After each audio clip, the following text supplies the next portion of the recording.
आजकल पेरेंटिंग को लेकर सलाहें तो मतलब इतनी है, पर उनमें से काम की कौन सी हैं? आज इसी पर थोड़ी गहराई से बात करेंगे। हमारे पास जे शेट्टी पॉडकास्ट के कुछ अंश हैं।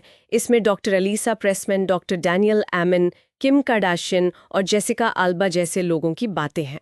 बिल्कुल। और कोशिश ये है कि जो बड़े मुद्दे हैं जैसे अनुशासन, बच्चों से कनेक्शन बनाना, वो वर्क लाइफ बैलेंस और हाँ वो जो मॉम गिल्ट होता है ना, हाँ इन सब पर जो सबसे जरूरी बातें हैं उन्हें निकालें। ऐसी सीख जो असर में काम आ सके। हाँ, क्योंकि पेरेंटिंग की कोई एक बनी बनाई गाइड बुक तो होती नहीं, और अक्सर लगता है कि पता नहीं सही कर रहे हैं या गलत। तो चलिए सबसे पहले अनुशासन पर आते हैं। ये कई पेरेंट्स के लिए थोड़ा मुश्किल टॉपिक होता है। डॉक्टर प्रेसमैन का नजरिया इस पर काफी अलग है। हाँ, बहुत अलग। वो कहती हैं कि अनुशासन का मतलब सजा देना नहीं है, बल्कि सिखाना है। उनकी एक बात मुझे बहुत सही लगी, सारी भावनाएं जायज है, सारे बर्ताव नहीं। ये बच्चों में डर की बजाय ना विश्वास बनाने में मदद करता है। ये बहुत बहुत जरूरी फर्क है। और इसी से जुड़ा है पेरेंटिंग का स्टाइल, मतलब तरीका। 3 खास तरह के होते हैं। एक अनुमति देने वाली या परमिसिव, जहां माँ बाप ज्यादा रोक टोक नहीं करते। अच्छा। दूसरी सत्तावादी या ऑथोरिटेरियन, जिसमें बहुत सख्ती और शायद थोड़ा डर का माहौल होता है। हाँ। और तीसरी, जिसे सबसे असरदार मानते हैं, वो है आधिकारिक यानी ऑथोरिटेटिव शैली।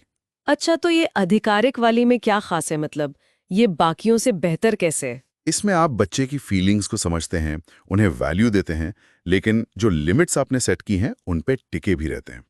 मतलब बच्चा अगर गुस्सा है, रो रहा है, तो आप उसे डांटने की बजाय उसकी भावना को समझते हैं, प्यार दिखाते हैं, पर नियम नहीं बदलते।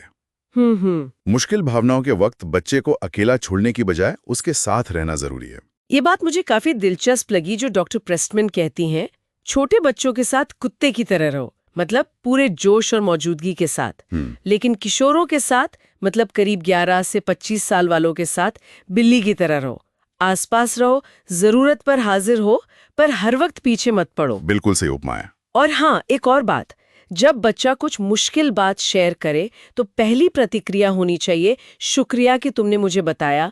ये विश्वास बनाता है। बहुत पावरफुल है ये। तो अनुशासन के साथ साथ एक और बहुत जरूरी चीज है बच्चों से जुड़ाव और हमारी उपस्थिति। इस पर डॉक्टर आमेन का स्पेशल टाइम वाला आइडिया है। सुनने में बड़ा सिंपल लगता है। हाँ, है तो सिंपल, पर इसका असर बहुत गहरा हो सकता है। रोजाना बस 20 मिनट पूरी तरह बच्चे के लिए, वो जो करना चाहे करे, हम बस साथ हों। कोई सलाह नहीं, कोई सवाल नहीं, कोई निर्देश नहीं। अच्छा। डॉक्टर आमिन ने अपने क्लाइंट का किस्सा भी सुनाया था कि कैसे इस छोटी सी आदत ने उनकी बेटी के साथ उनके बिगड़े हुए रिश्ते को पूरी तरह बदल दिया था। वाह। और इसी से जुड़ा हुआ है सक्रिय श्रवण, यानी एक्टिव लिसनिंग। ये क्या है? बिल्कुल। इसका मतलब है बच्चे की बात सिर्फ सुनना नहीं, बल्कि सच में समझना, उनकी बात को दोहराना, उनके शब्दों के पीछे की फीलिंग को पकड़ना।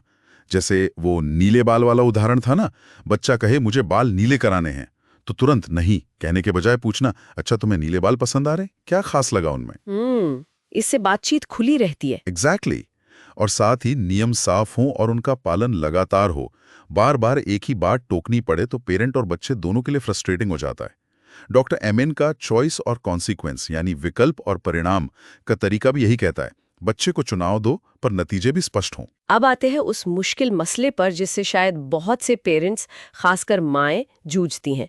काम, जिंदगी और वो अपराध बोध, मॉम गिल्ट।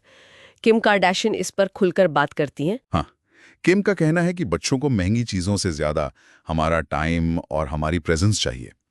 वो मानती हैं कि बच्चों से खुली ईमानदार बातचीत जरूरी है, और अपनी इतनी शोहरत के बावजूद वो कोशिश करती हैं कि बच्चे एक नॉर्मल जिंदगी जिएं। उन्होंने अपनी माँ से सीखी एक बात भी बताई लोगों को, अपने घर में कंफर्टेबल महसूस कराना। ये भी बच्चों के लिए एक सीख है। सही बात है। और जेसिका अल्बा का अनुभव भी कुछ ऐसा ही है, माँ बनने के बाद बदलाव का। हाँ, जेसिका बताती हैं कि माँ बनने के बाद कैसे उनकी प्राथमिकताएं बदल गईं, उनकी इनसिक्योरिटीज कम हुई। वो बच्चों के लिए सहानुभूति मतलब एम्पैथी का माहौल बनाने पर जोर देती हैं, और अपनी गलतियों को स्वीकार करने पर भी। ये बहुत जरूरी है कि बच्चे देखें कि हम परफेक्ट नहीं हैं। वो ये भी सिखाती हैं कि अपनी सफलता का इस्तेमाल दूसरों की भलाई के लिए कैसे करें। ये जय शेट्टी की उस बात से भी जुड़ता है कि परफेक्ट बनने का दबाव हमें नेगेटिव बना सकता है। तो इन सारी बातों को अगर समेटें तो सार यही निकलता है कि पेरेंटिंग कोई परफेक्ट परफॉर्मेंस दिखाने की चीज नहीं है। बिल्कुल नहीं। ये तो एक सफर है, साथ बढ़ने का, मौजूद रहने का, सीमाएं तय करना, बच्चों से जुड़ाव महसूस करना, काम और घर में बैलेंस बनाना, ये चुनौतियां तो सबके सामने आती हैं।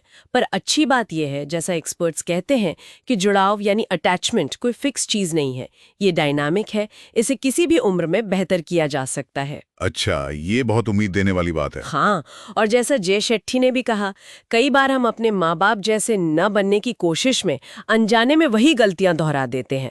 तो लक्ष्य सब कुछ ठीक करना नहीं, बल्कि बच्चे के साथ भावनात्मक रूप से जुड़े रहना है। तो आज हमने अनुशासन को सजा की बजाय सिखाने के नजरिए से देखा, स्पेशल टाइम और एक्टिव लिसनिंग की ताकत को समझा, और काम, जीवन व मॉम गिल्ट के बीच संतुलन की चुनौतियों पर भी बात की। बिल्कुल। तो इन सब बातों की रोशनी में एक विचार शायद छोड़ सकते हैं सोचने के लिए। अगर जुड़ाव सचमुच गतिशील है और इसे कभी भी सुधारा जा सकता है, तो आज इन विशेषज्ञों की सलाह से ऐसा एक छोटा सा बदलाव क्या हो सकता है जिसे अपनाकर बच्चे के साथ रिश्ता और गहरा किया जा सके, चाहे उसकी उम्र कुछ भी क्यों ना हो।